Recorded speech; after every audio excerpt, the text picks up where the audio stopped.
운에 모든 것을 맡기고 있다는 것이 가장 큰 문제입니다. 안녕하세요 여러분들, 동기부여학과 최영호입니다. 여러분들, 돈이라고 하면 어떤 생각 그리고 감정이 드시나요? 아마 다양하고 복잡 미묘한 생각이 드실 겁니다. 누구나 돈을 원하고 또 돈을 벌기 위해서 정말 많은 노력을 하고 계실 테니까요. 맞죠? 저도 그렇습니다. 근데 미국의 천억대 사업가 패트릭 벳 데이빗은 돈을 게임이라고 말합니다. 즉 머니 게임인 것이죠. 마치 바둑이나 체스처럼 룰이 존재하고 이 룰을 잘 이용하는 사람은 돈을 많이 벌게 된다 라고 말하고 있어요. 그는 가난의 이유가 사람들이 돈의 규칙을 몰라서이고 누구나 돈의 규칙을 알게 된다면 돈을 벌 수 있을 것이다 라고 말하죠.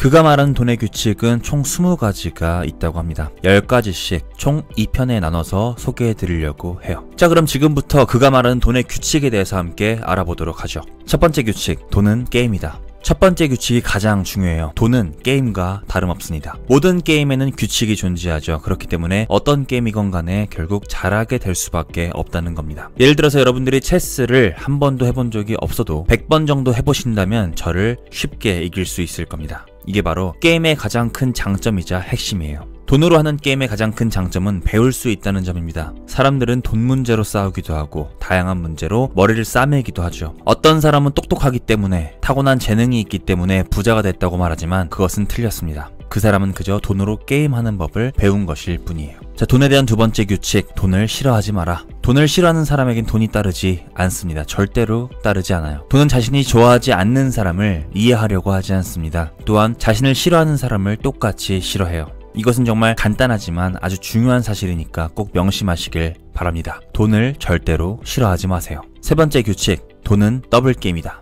더블 게임이란 도대체 무엇일까요? 말 그대로 현재 가진 돈을 2배로 늘린다는 뜻입니다. 그렇다면 돈을 2배로 늘린다는 게 무슨 뜻일까요? 쉽게 한번 생각해보죠. 만약 여러분들에게 100만원의 현금이 있다고 가정해보겠습니다. 만약 이것을 10억으로 늘리고 싶다면 10번의 더블 게임을 진행하시면 됩니다. 매번 현재 금액의 2배씩 늘려가면 된다는 거죠. 자, 이렇게 한번 생각해 보실 수 있을 겁니다. 어떻게 하면 지금 수익의 2배를 늘릴 수 있을까? 계속해서 수익의 2배를 늘릴 수 있는 방법을 한번 생각해 보세요. 또한 지금 여러분들이 가지고 있는 재산을 2배로 늘리려면 어떻게 해야 될까? 계속해서 생각해 보는 겁니다. 이게 더블 게임의 전부예요. 더블 게임에서 주의해야 될 것은 2가지입니다. 첫 번째는 스스로가 얼마나 리스크를 감당할 수 있을지 아는 것. 예를 들어서 65세인 사람과 22살이 감당할 수 있는 리스크의 수준은 달라질 겁니다. 젊을수록 더 많은 리스크를 감당해 볼 수 있겠죠. 두 번째는 시간 범위를 아는 겁니다. 예를 들어 지금부터 10년 후까지 10억을 벌고 싶다는 목표가 있다고 가정해 볼게요. 그렇다면 그 목표를 이루기 위해서 현재 가진 능력은 무엇이고 또 돈은 얼마인지 정확히 계산해 보시고 10년 동안 더블 게임을 몇 번을 해야 되는지 계산하고 전략을 세워야 합니다. 이렇듯 자신의 리스크 허용 범위와 시간 범위를 알고 있다면 불가능한 일은 아닐 거예요. 하지만 가장 큰 문제는 대부분의 사람들이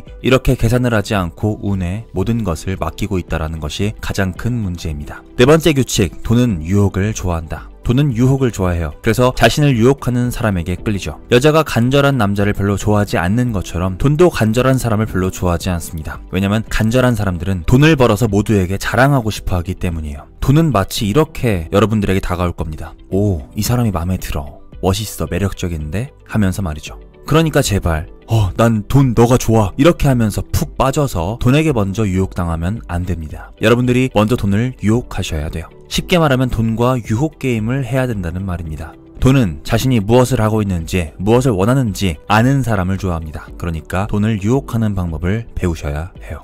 다섯 번째 규칙, 돈은 타이밍이다. 지금이 투자하기에 가장 좋은 시기야. 또는 지금이 매수하기에 가장 좋은 시기야 와 같은 이런 타이밍을 말하는 게 아닙니다. 저는 비즈니스 운영에 대한 타이밍을 말하고 있어요. 한 가지 예를 들어 보겠습니다. 예전에 전략적으로 사업 규모를 줄여야 했던 적이 있었어요. 일반적으로는 직원 2~3명을 해고하면 충분했습니다. 하지만 저는 제가 무엇을 준비해야 하는지 알고 있었고 모든 정보를 얻을 수 있었습니다. 결과적으로 저는 모든 사업 규모를 2배 줄이기로 결정했고 결과적으로 새로운 비즈니스를 확장하는 데 큰 도움이 됐습니다. 또 다른 부분은 비용을 절감하는 것에도 타이밍이 중요하다는 거예요. 겉으로는 수치가 매우 좋아 보일 수 있지만 줄일 필요가 있는 부분이 반드시 있습니다. 사실 이 부분은 쉽게 알기 힘든 부분일 수도 있지만 필요한 정보를 얻을 수만 있다면 줄일 필요가 있다는 것을 알게 될 겁니다. 정보는 정말 중요해요. 하지만 이것은 안타깝게도 제가 알려드릴 수 있는 부분이 아닙니다. 타이밍에 대한 경험을 통해서 배우게 되는 부분이기 때문입니다.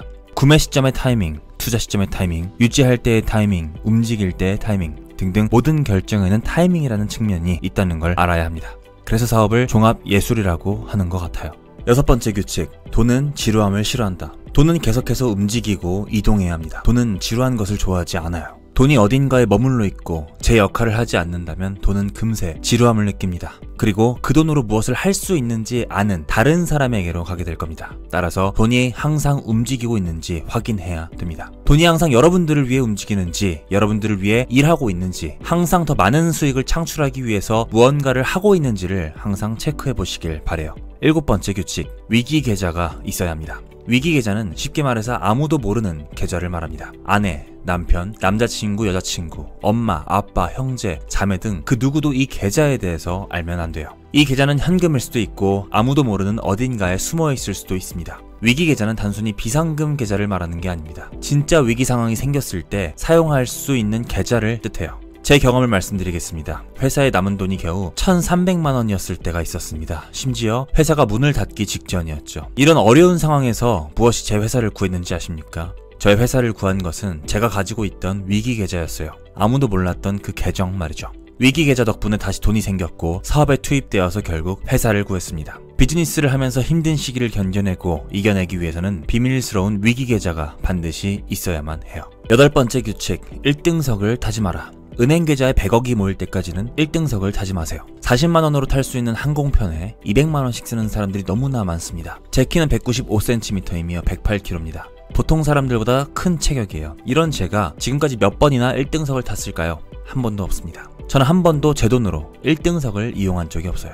다른 사람들이 제 1등석 비용을 지불한 적은 있어도 스스로 지불한 적은 한 번도 없습니다. 같은 항공편에 40달러를 낼 수 있는데 왜 1등석에 200달러를 내는 건가요? 단지 몸이 편하기 때문인가요? 아니면 우월감을 느끼고 싶어서인가요?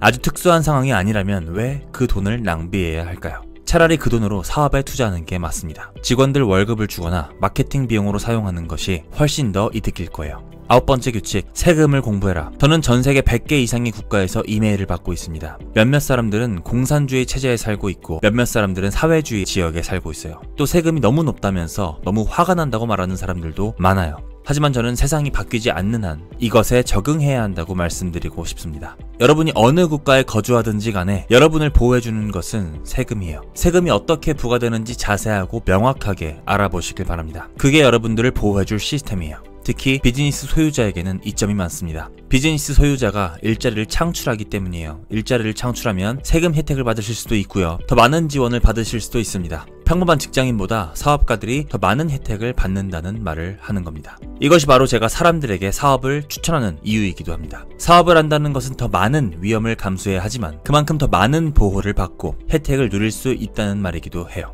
열 번째 규칙, 종말 심리를 없애라. CNN, 팍스, 수지 오먼, 데브 램지 등등 이 이름들의 공통점이 뭔지 아십니까? 맞습니다. 그들은 위기를 팔고 있어요. 위기를 팔아서 돈을 벌고 있는 거죠. 세상의 종말에 대해서 미리 대비해야 한다는 사람들의 심리를 이용한 겁니다. 하지만 돈을 벌고 싶다면 주변 사람들이 뭐라고 하든지 간에 자신의 돈을 관리하는 방법을 배워야 합니다.